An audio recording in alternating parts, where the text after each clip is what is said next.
Somebody asked me, how did you go from being an accountant in South Africa to getting a Stanford MBA, working with Tyra Banks, and now living your life in Hollywood? How in the hell did that happen? I don't even know, but I do know one thing for you and for me. You have to be willing to take a risk if you want to live a little bit of the life of your dreams. This is my story. 5 years ago, I was living as an accountant. I would wake up every day, go to work, do my spreadsheets, still be good at my spreadsheets, because you still got to be good. You can't just, if you're not living your dream life, you still have to excel. That's what they don't tell you, because when you do well, people notice. But I thought my life would be that I would, work hard, I would get promoted, I would do this job, I would never truly be fulfilled, and I would have to kind of be okay with that. I would have to live this cookie cutter life, which, was fine, has its benefits, but in my heart of hearts, I knew that I always wanted something more. Every day I would sit at my desk and know that I always wanted to live a life that was bigger than what I had. I remember being young and thinking, one day I want to live in Los Angeles and I want to work in entertainment, and people actually laughing in my face. That is not something that is for you. That is not a dream that is for you. Whether they be friends or family members, that feeling when someone looks at you when you tell them what you want and they're like, you know what, you need to relax. You need to relax, calm down your dreams. But I could never let it go. And I know that feeling, and you know that feeling when you have something inside that is just keeps pulling and pulling and pulling you. And you have to, either decide, do you hold on to it or do you let it go? Sometimes you want to let it go because it's easier to just live life without, wanting more, because it pains you to not be able to go for it. But that was me. I got the opportunity to move to San Francisco. The reason it's crazy is that, yes, there's a program where I could potentially work in San Francisco, but they moved it up earlier. There was a program where I could start earlier, and I had given the opportunity. Not everyone got that. And in my mind, I knew that this would be the beginning of my journey, but I was scared. I'm going to leave South Africa. If people don't know how far that is, leave South Africa to move to San Francisco, the West Coast. That's almost 24 hours of flying, 22, depending on which way you go. I wanted to say no, because I think sometimes in life we get scared when we see the thing that could get us to our path, because it's not the exact thing that we wanted, or it doesn't look like the thing that we want to do, but also because it's scary. It's having to step all the way outside of your comfort zone. That means leaving your friends, leaving your family, leaving the people that make you you, but also leaving the comforts. Because the thing about growth is that growth and comfort don't go together. The thing about life begins outside of your comfort zone. You don't get to live the life of your dreams by sitting on the couch in your home and doing what you've always done. And I almost said no. But the reason I said yes is I'd been watching a lot of Oprah's masterclass, and people are going to think it's crazy. It's fine. You're going to be like, oh my God, another person that loves Oprah so much. Okay, cool, whatever. But I was watching masterclass where Oprah has guests on, but her one where they talk about how they've lived their life and how to become a master of your life, captain of your soul. I think I said that the wrong way. It's a poem from Invictus.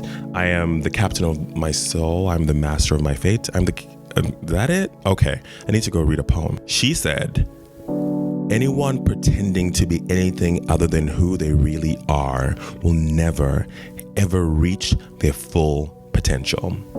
Just think about that. Anyone pretending to be anything other than who they really are will never reach their full potential. I knew for me that if I continued to live my life in this way, which was fine, but continuing in a profession that I didn't love, and I'm such a career person, I'm such a dream person, or going for the dream that I knew was for me, or was in the direction of where I wanted to go. Yes, it was to move to San Francisco, still in the accounting world, but I knew it was closer to what I wanted. If I never allowed myself, if I pretended to be this master accountant, which I was a good accountant, by the way, send me your stuff. I'm gonna get your numbers right. But I knew that I would never reach my full potential. And I know for some people that's just a line from a show that Oprah did. But for me, that was one of the things that helped me hold on to, even though I was scared, even though I didn't want to go. And you know that for yourself. For yourself, it could be, something your parents said, something your mother said. It could be a book that you read. It could be a message that you got from somewhere. It could just be like a feeling. You need to hold on to that thing, because that's the thing that will get you through. Because moving to San Francisco is one thing, but getting through to navigate all of that. How do you get to Stanford? How do you have these other opportunities? How do you move to LA? That's not easy, but you need to hold on to something. And that's what I held on to. And I want you to hold on to that for yourself too. This is a new country, and I'm going to live for a significant amount of time. And you just don't know what life is going to bring, but you know that this is like crossing the threshold. Like this is the first step in the direction of your dreams. Whatever that is for you, just take a small step. And that's like such a lesson that I've learned, is that, to live the life of your dreams, you don't have to, not everything has to be a dramatic production. You don't have to be, jumping off cliffs here. Okay. You just need to take a step in the right direction, one step at a time, and whatever that is for me, let me know in the comments, whatever that is for you. But like, that's what you want, to just like take a small step in the direction of your dreams. And I promise you, it'll be worth it. And if it's not, you just learned a little something, and that's okay too. So I arrived in the city by the bay, sitting on the dock of the bay, wasting time. Who knows that song? Okay. It's a classic. Sitting on the dock of the bay, wasting time. But I knew I was wasting time. So I had my experience, I was working, but I was still an accountant, and I knew that I was closer, but I didn't know how to do it. And what I learned is you got to be a little bit more open. You got to be open to the path. You got to be open to the things that are pushing you in the right direction, kind of the forces, and also just like be willing to go with the flow. And because you don't know. And one day, this is the most random of random. This is when you just gotta trust something. You gotta trust that it'll work out. One day, I needed to get a haircut. I remember this. I needed to get a haircut. Go with me on this one. Just listen. I needed to get a haircut. And, San Francisco is, there are not that many black barbers like in the neighborhood. And like, with black haircuts, you just need to like someone you can trust. You can't just be going anywhere. You need some reviews, you need some recommendations, you need people to help you. And I didn't have that, but I did. And I could have gone to Oakland, but again, you need recommendations. But I did have a friend that lived in Palo Alto. She was at Stanford doing her MBA. It's a friend from home in South Africa. This is why this story is so crazy. You have to go with me. These things don't just happen. And I asked her if she knew any people in the Bay Area or who had moved to San Francisco who knew where to get a haircut. And then she told me about this guy who also used to go to Stanford. Bear in mind, I'm not thinking I'm going to Stanford in my life. I'm just trying to get a haircut. And move to LA somewhere in my life, okay? But anyway, so she connects me with this guy on Facebook, and I asked him, so who was the guy who cut your hair? And then he told me about this guy who was in Palo Alto, because when he was at Stanford, he used to go to this guy. His name was Jamal. So I take a friend of mine who also moved from South Africa to work with me, and we drive to Palo Alto from East Palo Alto, from San Francisco. We drive, and I get my hair cut, and then my friend is like, why don't you come visit me on campus since I'm here? The one that recommended me the haircut. And then I go, and everything changed. I'm on this campus. It's the most beautiful campus. Beautiful, just beautiful campus. It's so gorgeous if you've ever seen it. I meet my friend. I meet some of her friends. She's telling me about campus. She's telling me about life there. My heart's actually beating thinking about this, because this is when everything changed. And I was asking about like, oh my God, this is such a dream, the school that you're in, it's magnificent. How did you even get in? And she said one thing that actually changed my life. She said, the reason why a lot of us just don't get in is because we don't apply. We just don't ask for the thing that we want. That to me is the key of the keys, because I knew her from undergrad in Cape Town, in South Africa, where we went to undergrad. We went to the same classes. We studied the same thing, basically. We basically had the same kind of trajectory. She went in a different career route. I went into accounting, but I know her. I am her, she is me. We are together. We're young Black professionals from South Africa. And in her mind, all you have to do is ask for the thing that you want. And I'd never truly just asked or gone for or applied for the things that I wanted. This is the key. You can have it too. You just literally apply. So I applied to business school. There's obviously more to the story. You have to take a GMAT exam. You have to prepare essays for months and like make sure everything is right and ready. But I applied to business school. Never in my wildest dreams did I ever think that I would get into Stanford Graduate School of Business. This is one of the hardest business schools in the world to get into. And I got in. And you know, the reason why my heart is beating and think about that time is because if I didn't do that, if I had believed people that said that stuff is not for us, or the long-held beliefs like that is so far away, even the stuff that people don't say but you can feel in me, or stuff that you believe in yourself that is not for me, I would have never gotten that opportunity. And that is when the trajectory of my life changed. It literally transformed my experience. Like, I was never the same person.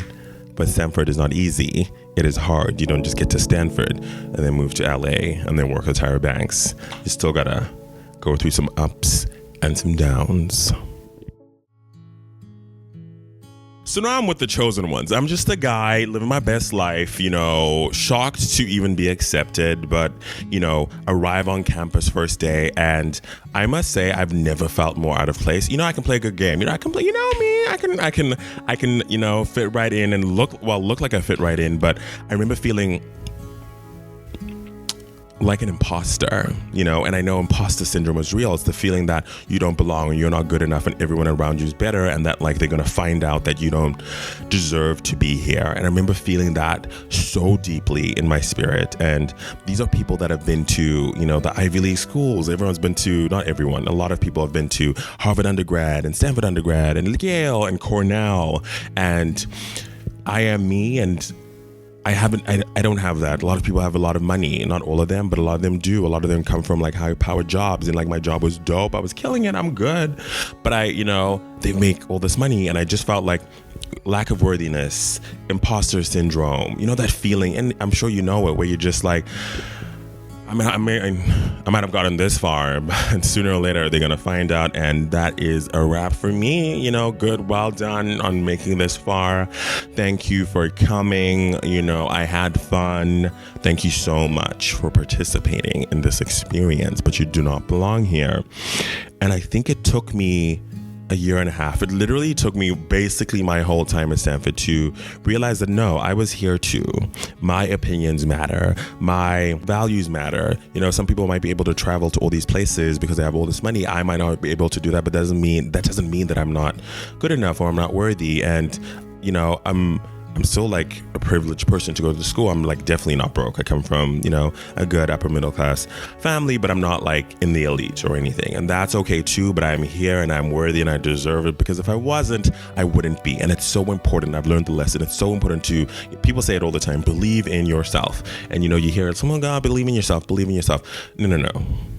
Believe in yourself. No one is going to believe in you for you. You have to believe in you for yourself, because people feel that. And when you walk into a room, you need to let them know that you deserve to be here. Many a time, I'm the only Black person in a room, as I'm sure a lot of you have faced too.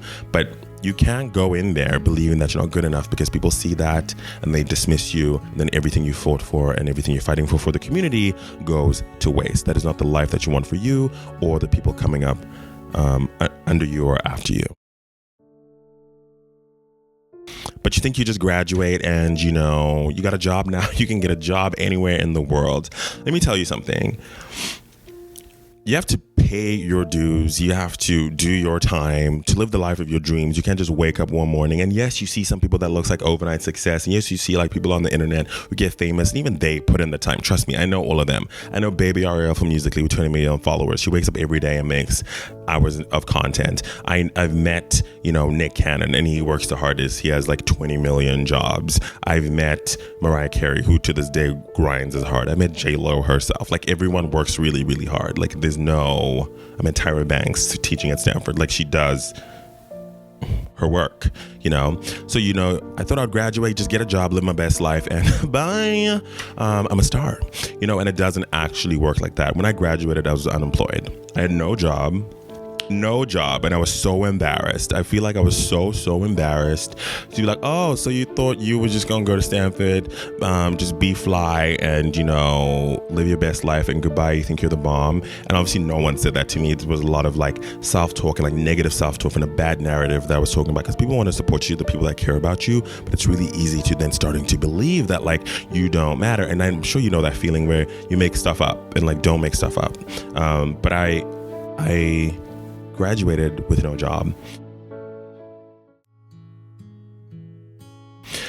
But I always wanted to move to LA and work in LA, and I was hustling, I was networking. The one thing that I didn't have by growing up, you kind of, in the elite or with other people in these high-powered networks, was like my own connections. I had myself and like the connections I made at school, and working that alumni database to try to work it out. But I moved to LA with one bag.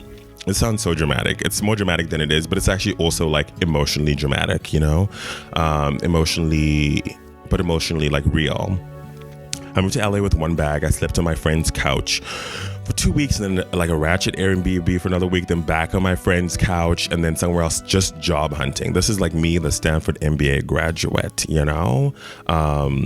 And like school is great, it got me all the things, but to truly get a job that you love, you're gonna have to hustle. To live the life that you want, you're gonna have to, grind a little bit. So I'm in the streets, I'm sending out these resumes in the streets. I'm not in the streets like that, but like metaphorically, I'm sending out my resume. I'm having meetings. I'm like talking to people. It's like everyone's saying no, everyone's saying you're great, but there's no job here for you. Until one day I got the opportunity to have lunch with someone who was working at the company that I wanted to work on. I'd been working on this company for a while. I'd done the most and the least to get people's attention here. Sometimes you just got to go and show people like, this is what I think you should do. This is where the company is going. I believe in, XYZ because of, these 3 reasons. You got to work.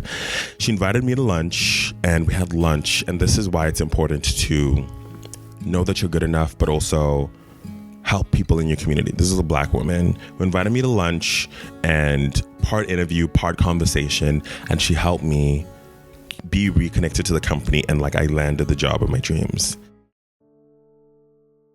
She helped me get to where I wanted to go. We have to support each other. We have to look out for each other. When you're rising, pull up. When you are looking for connections, look to the people that understand you, because there's the hustle, but there's also just like the understanding of the heart. And like to this day, I thank her because she gave me the opportunity to work at a company that I love, doing things that I love, and literally living my dream life. I got to meet Mariah Carey. I got to meet Tyra Banks. I got to meet Wyclef Jean. I got to work with them. I got to go to the Billboard Music Awards. I got to go to the VMAs. I got to be on the red carpet. I got to speak to P. Diddy. I spoke to BTS. Like a lot of things that in my mind that people I got to speak to and work with and have meetings with. I got to do so many things that you literally cannot even imagine, right? But the lesson here is not about all the cool things that I got to do. That's fun because I'm just getting started. There's so many things that I have planned, and there's so many things that I want to do. I'm just a person, just like any other person. The one thing that I know for sure is that you have to believe in yourself. You have to be willing to take a risk, and that risk means you have to be willing to take a small step forward and then be open to the path. I've had so many times where I got scared, as you can tell, when I getting into Stanford. Are you joking? Moving to San Francisco? Are you joking? Will I ever get that job in Hollywood? Are you joking? Like, where I just didn't believe in myself. And when you don't believe in yourself, you don't go for the things that you want. I want you to know that you have the power. You have it within you. You are the power. The life that you want is yours for the taking. As my friend Zippo said, you have to be willing to go for what you want, ask for what you want, apply for the things that you want, and the things that are truly yours. Because to live the life of your dreams, as Oprah Winfrey said, to live the life of your dreams, that thing that helped me through. Anyone pretending to be anything other than who they really are will never ever reach their full potential. So the reason I'm doing all of this is because, I've done this channel, I've built this channel, and I think for the longest time I was doing the things that I thought would, work, the things that I thought would grow, and the things that I like them, all the great people that I interviewed, but the thing that I care about the most, that I really, really care about the most is using my opportunities to enjoy my life, of course, but more importantly, to uplift, inspire, and entertain young people of color to know that they have the power within them, that they can live the life of their dreams too. As much as I try and I fail with a lot of things, but like some things I get, I want you to know that. I want to showcase those people on this channel. I want to, give them an opportunity if I can. I want to work with them. I want us to all grow together, because as a young Black boy, I know what it's like to look at the TV and not see people like myself. The TV is so dated. People watch things on their phones, not see people like myself rising. And that's critical, because when you see it, you believe it, and then you know that you too are good enough. I don't want you to go through all the struggles and all the self-doubt, which you'll have, but I don't want you to have as much. I want you to win. So welcome to Kudzi, the channel. This is where I'm going now. You are good enough. I am good enough. We are good enough. Let's pull each other up. Let's be positive. Let's be inspiring. I love you. Please stay tuned for great programming. Please subscribe, like this video, share this video, and let me know the kind of content that you love. I'm super, super excited to try things out with you. And I hope you stick around within this community. I love you. Bye-bye.